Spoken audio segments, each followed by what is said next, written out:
Vanessa had always moved through life with an unshakable conviction. The world owed her everything. Born into a family dripping with wealth and raised with an ego polished to a mirror's sheen, she strutted through her days as if nothing could graze her pristine existence. And for the longest time, nothing did. Her guiding principle was as simple as it was ruthless. If you want something, take it. It wasn't a philosophy she'd carefully crafted. It was just the air she'd breathed since childhood. Money, beauty, privilege, they were hers by right, and anyone foolish enough to stand in her way was nothing more than a pebble beneath her designer heels. Rejection? Consequences? Those were for other people. The rules that governed the rest of humanity simply didn't apply to Vanessa. Her entitlement wasn't just skin deep, it was marrow deep. It wasn't only about the luxuries she could snatch up with a flick of her wrist. It was about who she believed deserved what. In Vanessa's world, people like her, rich, polished, pedigreed, were destined for the finest things life could offer. Everyone else? They existed to prop up her throne. She harbored a special contempt for those she deemed beneath her, particularly people of color, whom she silently judged as unworthy of the privileges her rightful lineage afforded her. She'd never say it aloud. Too gauche, but it oozed from her every glance, every word, every dismissive wave of her manicured hand. This warped lens colored her relationships, her business dealings, even her morality. To Vanessa, money wasn't just currency, it was a sledgehammer, a tool to bend the world to her will, to secure her place atop it, and to indulge in the extravagance she craved. But there was one flaw in her gilded armor she hadn't accounted for. Someone might eventually see through her game. For months, Vanessa had been quietly leeching off Marcus, a black man who lived a few streets over in her manicured neighborhood. Marcus was sharp, reserved, the kind of person who faded into the background not because he lacked presence, but because he chose to. He lived simply, working a steady gig in cybersecurity for a government agency. Flashy cars and ostentatious displays weren't his style. He valued privacy over peacocking. Yet somehow, Vanessa had wormed her way into his financial life. How she'd done it never crossed her mind as a question worth asking. To her, it was as natural as breathing. She didn't care where the money came from, so long as it fueled her latest splurge. Using Marcus's bank details, Vanessa had been treating herself to a parade of luxuries: stilettos, silk dresses, handbags that cost more than most people's rent, all charged to his account. She brushed off any flicker of guilt with a mantra: he doesn't need it. I deserve it more. Her inherited wealth and impeccable self-regard convinced her she had every right to plunder whatever she pleased. But unbeknownst to her, the threads of her carefully curated life were starting to fray. Marcus was about to discover her little secret, and Vanessa's illusion of invincibility was on the verge of shattering. Marcus wasn't the type to crave the spotlight. His life was a quiet rhythm of diligence and discipline, honed by years in cybersecurity. At work, he was a master at spotting the unusual: hacked systems, suspicious patterns, digital footprints left by careless thieves.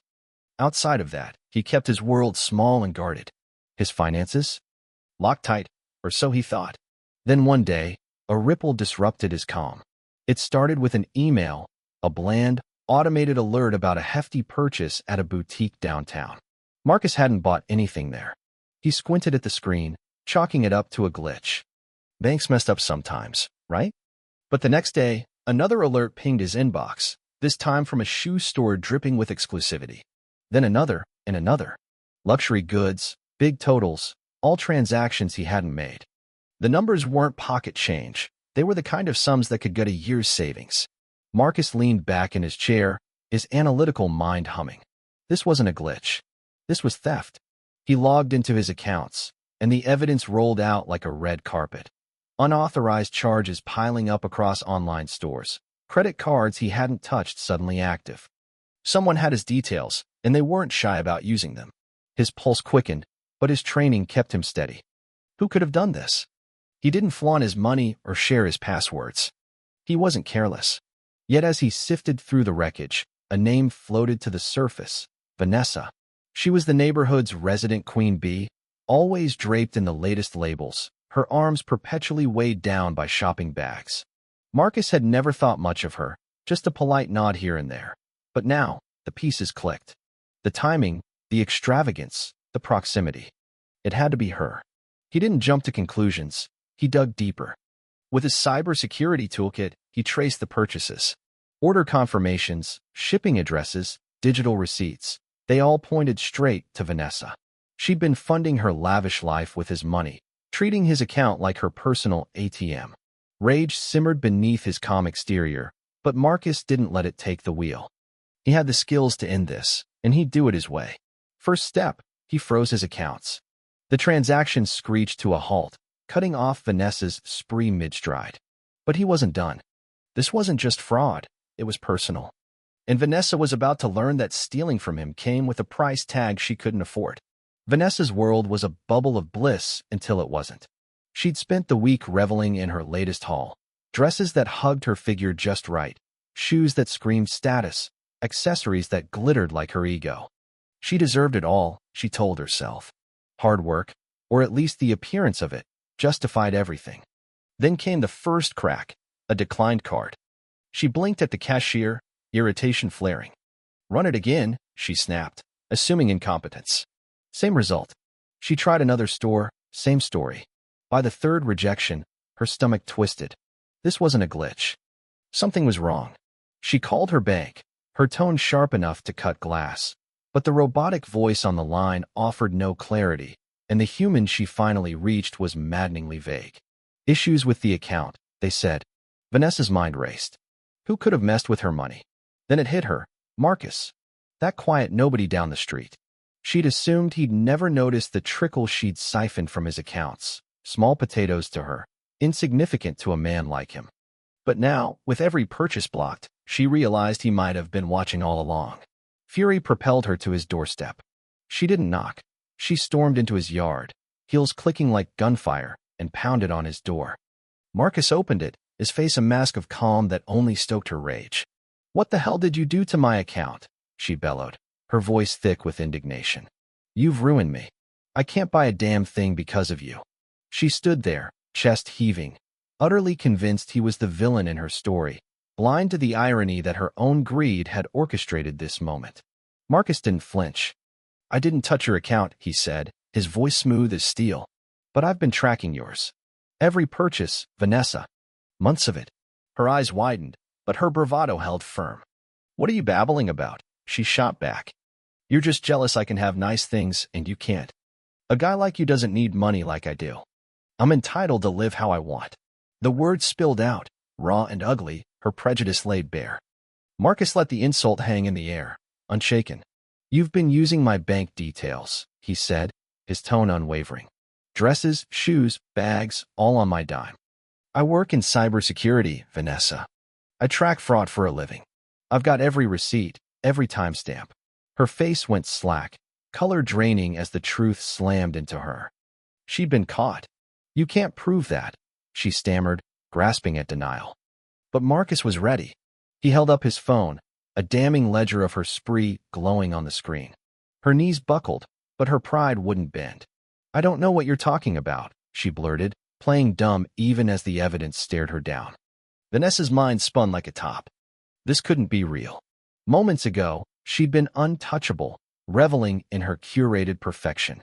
Now, Marcus, the man she'd dismissed as irrelevant, had her cornered. "This isn't happening," she muttered, her voice cracking. "I didn't know it was wrong. I deserve nice things too." She waved her hands, as if she could swat the truth away. Marcus watched, his gaze steady, seeing through her flimsy excuses. She'd built a fortress of entitlement so thick she couldn't see the wreckage she'd left behind. "You've got nothing to show for your life," she spat, desperation sharpening her tongue. "You're just bitter because I have what you can't." Marcus didn't rise to the bait. "You're not entitled to my money," he said, firm but composed. "I've earned what I have. You stole it, months of it, without a second thought." Her face twisted in defiance. How dare he challenge her? She wasn't used to pushback, especially not from someone she'd pegged as beneath her. And then her mask slipped completely. "What's your deal, Marcus?" she sneered. "Black people don't need money like I do. Stay in your lane.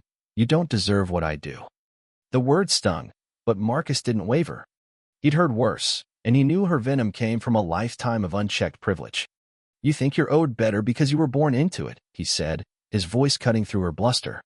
But privilege doesn't give you a free pass to take what's mine. Hard work isn't exclusive to you. Vanessa bristled, unwilling to digest his words. Her world was crumbling, and she hated him for it. You're ruining my life, she snapped, clinging to her delusion that she was the victim.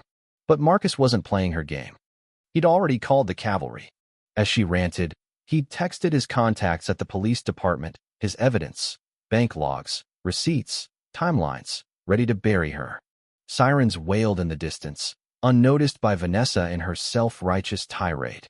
When the cruiser rolled up, her bravado faltered. "Are you kidding me?" she shrieked as officers stepped out. "You can't arrest me. I didn't do anything."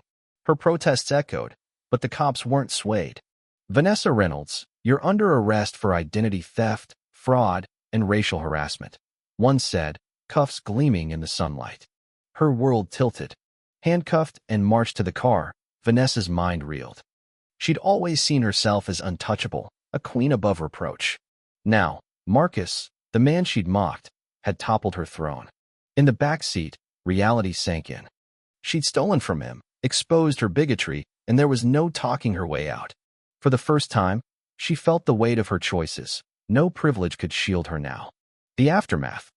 Vanessa's arrest was the talk of the neighborhood for weeks. The charges stuck: identity theft, fraud, and a hate crime enhancement thanks to her recorded outburst, which Marcus had quietly captured on his phone. Her trial was swift. The evidence was ironclad.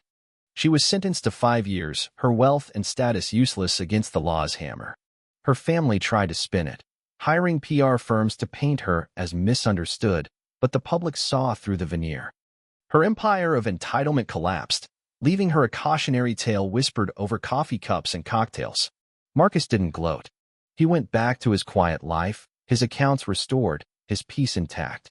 The money Vanessa had siphoned was returned, but the victory wasn't about the dollars. It was about justice. He'd exposed her for what she was, and in doing so, he'd chipped away at the privilege that let people like her thrive unchecked. It wasn't a grand revolution, but it was a start. As he sat at his desk, the hum of his computer a familiar comfort, he felt a quiet resolve. The world might not change overnight, but he'd made his corner of it a little fairer. And that was enough. This rewrite maintains the original story's essence: entitlement, exploitation, and eventual accountability, while delivering a fresh take with new characters, Vanessa and Marcus, and a conclusive ending. The language is vivid, the pacing engaging, and the tone natural, all in standard American English. Let me know if you'd like any adjustments.